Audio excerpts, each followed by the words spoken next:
Hello my friends, thank you for joining me today. So it is February, the first week of February, and I decided that I wanted to go ahead and make a February TBR.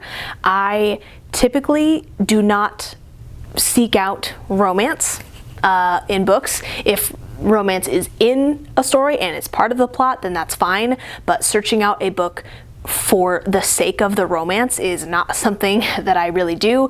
A lot of the books that are romance based I have gotten based on recommendations from others, from booktubers, and just kind of, wanting to see what the fuss was about and trying to expand my reading horizons a little bit. So I have a small pile that I have kind of accumulated over the last couple years, and I am going to see if I can't read them this month. It might be too ambitious for me to try and read all of them, but I wanted to give myself some options and maybe try and just finally read some of the books that have been sitting on my shelf. So without further ado, here is my February TBR for the month of love. So I'm going to start off actually with the one that I am not entirely sure that I'm gonna get to or read of all of them, and that is Crazy Rich Asians by Kevin Kwan. So this has been made into a movie, and I've heard good things about it, and I haven't really heard much about if the book is good, but it's about this, about this guy who, Nicholas Young, who is apparently the son of a very rich, affluent family, and his girlfriend, or fiance, girlfriend, goes to visit him. She's never met his family, and she doesn't realize that he is super, super rich, well off, and kind of gets sucked into the socialite world of, crazy rich Asians. So, I don't know, I got it because I found it in a used bookstore, and I know it's popular, or at least it was popular. Of all of them, the plot to me, the reason I read fiction is generally to escape real life.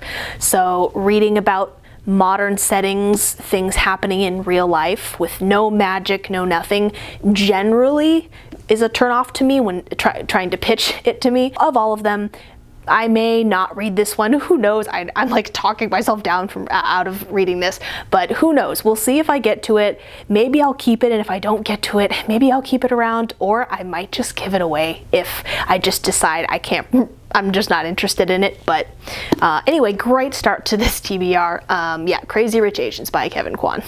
And then I have the infamous Red, White, and Royal Blue by Casey McQuiston.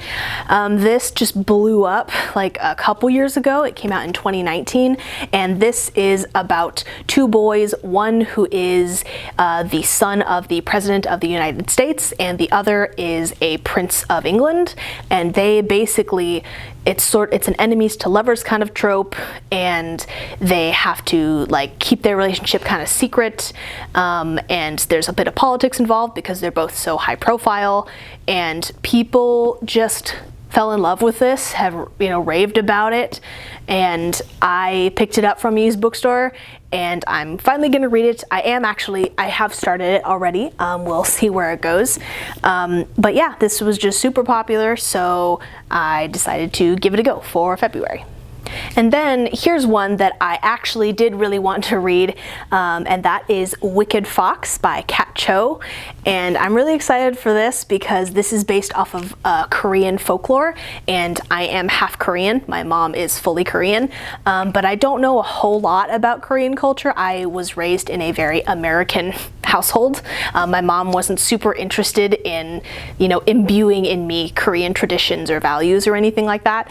But it takes place, I believe, in modern day, but features a girl who is a gumiho, which is a nine-tailed fox. I don't know if it's a spirit or a demon, but she's a nine-tailed fox, and she ends up meeting this boy and saving his life when he's being attacked by, I believe it was a goblin in the forest. So she saves his life, but in the process she loses this artifact that maybe gives her powers or is somehow tied to her, and if she doesn't replenish its power or get it back, she will die.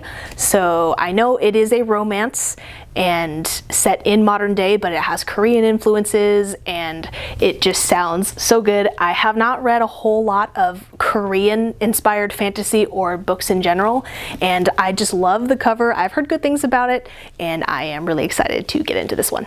Next, I have a book that I actually got from an Owl Crate box, and that is Sweet and Bitter Magic by Adrienne Tooley. And this is a very pretty edition. It has really pretty purple sprayed edges. And this is about it's a YA fantasy about two girls. One is a witch who has kind of been ostracized from being a witch and from her community because she did something in the past, and something that was very bad, and as a result this coven, kind of this ruling body, has put a curse on her so that she cannot love, she cannot enjoy anything in life. So just, yeah, she can't really feel positive emotions or love or anything. So she encounters this other girl who is what's called a source, which is kind of a wellspring of magic, even though she can't use the magic herself. And so the witch, who lost her ability to love, does magic in exchange for feeling the love that other people have. They give her their love. So the source girl comes to her because her father has caught this magical plague, and in order to save him, she agrees to give the witch her love for her father in exchange for her helping her find the evil witch or sorceress who has created this plague to save her father's life. And in exchange, she will give up her love for her father. So I think that's a really cool concept.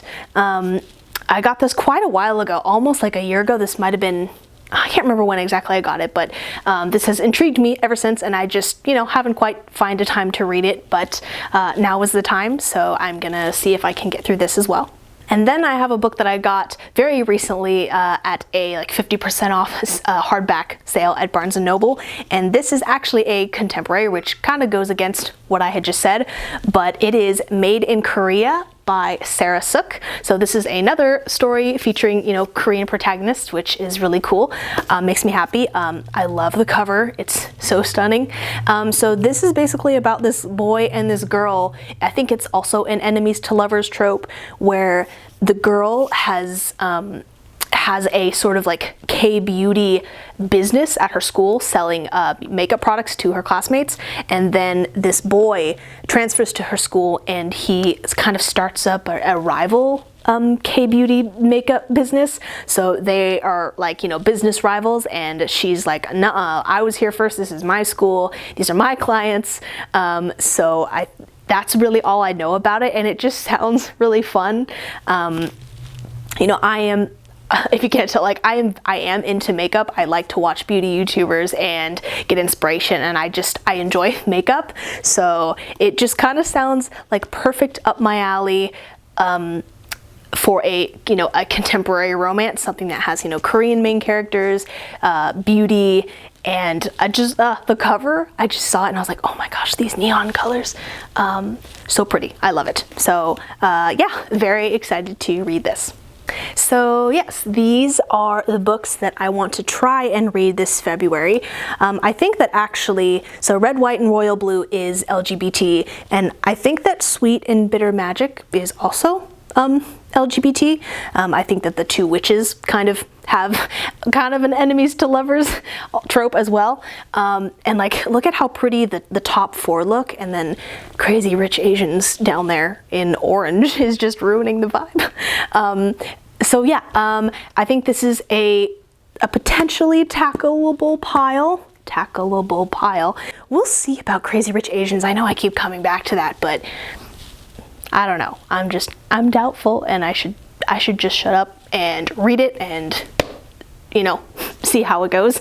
But anyway, thank you guys so much for watching. Wish me luck, and I will probably do a video summarizing all of these rather than doing one video per book, just because try and kill 5/4-ish birds with one stone. So thank you guys so much for watching. I hope you guys will join me again, and I will see you next time. Bye.